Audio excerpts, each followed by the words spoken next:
So the first part is, what is your best/worst habit? And the second part, have you ever succeeded in breaking a bad habit? And if you haven't, that's totally fine. You can just, I mean, it's just a no. And Can I add one too? yeah, what's Yeah. up? Third one.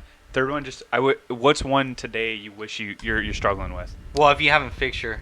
Oh yeah. Yeah, Okay, it so still yeah, if you haven't exists. break, yeah. Yeah, because that might that's be your true, worst yeah. habit right now. Yeah.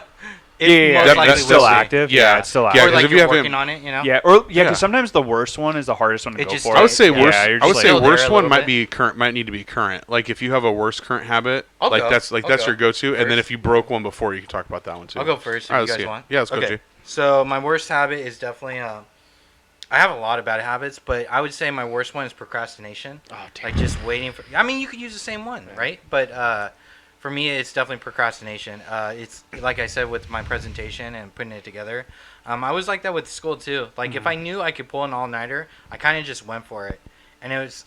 I think I don't know. It would probably help talk to a therapist about it, because honestly, growing up as a kid, I always procrastinated because I kind of always had this internal fear of just like having to face doing the project, and instead of like just getting it done and over with, I procrastinated thinking like it would go away or I wouldn't even have to do it. Yeah. And just making matters worse for myself, you know. And man, you know, I'm here, you know, as a young adult, and I'm still doing the same things.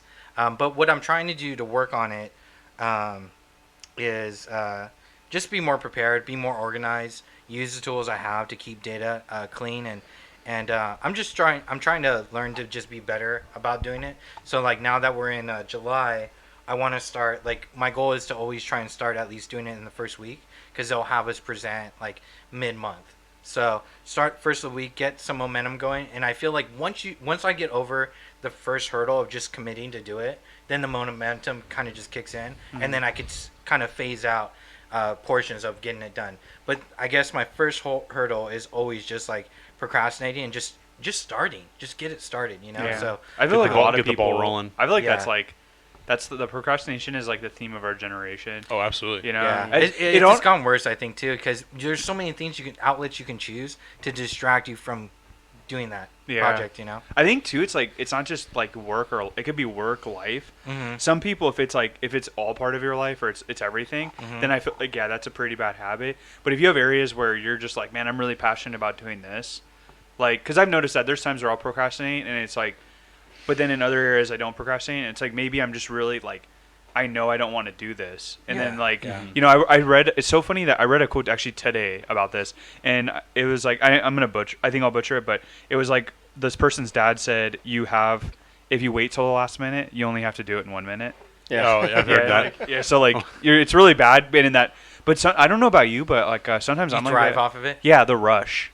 The rush is great. I'm getting too old for that. Yeah, shit. it's it is. exhilarating. It wears you down It because at the end of does. the day, like I could do it all day long as a kid, but Yeah. now that I'm getting older, I'm just like, Yeah. man, this ain't worth Peace it. of mind is worth something. Yeah. Yeah. Yeah. And just like trying to pull these all-nighters, like this guy knows, like I think my first QBR, I think I pulled 2 all-nighters, and I maybe had a power nap like for an hour in between all of that. Yeah. So that was fucking nutty. You to not me. like sleeping was crazy because you'd be like, you could tell you wanted to go to bed before the QBR, yeah, and that you're was just like, scary I was to like, me. man, I was like, dude, I don't think he's gonna get home. And like Yeah. you told me where you sleep sometimes, where you fall asleep during driving. Yeah. So in my head, I was like, man, I probably should just force this on him to take him. Yeah. You know, I thought about that so much when So now I'm a lot Yeah. better. Yeah. I'm slowly getting better. My last QBR, I actually got done like 2 days. so how have you done before. it? What it's like? How have you countered it in your head? So I've gotten better. Well, learning it first of all helped me, right? Expecting like what to expect, how I should format it. So over time I got better, and this kind of probably leads into like my strength of like my best habits. But anyways, so I kind of worked on things. It was more of just creating a process and understanding that I can't keep up like doing that every last minute procrastinating. And the other thing was what's interesting too is like I have nothing to be ashamed of or scared of presenting, because it's all fantastic stuff. It's not even just good. It's really fantastic stuff to talk about. It's just the journey to get there. Like I have no problem talking about my success, but it's just like to put everything together, it's time consuming and it's not something I like doing, right? But it's part of my job, so I got to do it. So I just created a method to I color code. So if I'm going super in detail, like I'll color code my meetings. So if I have a physical meeting or I have a virtual meeting, I have different colors for that. And then I have different colors if it's a client or a vendor. That way I know, like, when I'm going through my statistics or my stats on, like, how many meetings do I have this month and how many it's for a quarter. So I have to record 3 months and then go back and, like, make sure that all the data is correct. And I have nothing, like, automated to do something like that. So I color code my calendar and then I pull it on an Excel sheet and I'm able to quickly tally up. Okay, this is how many face-to-face meetings I had physically with vendors and customers, and then same with virtual. And then you have to tally how many webinars you attend to, like training webinars.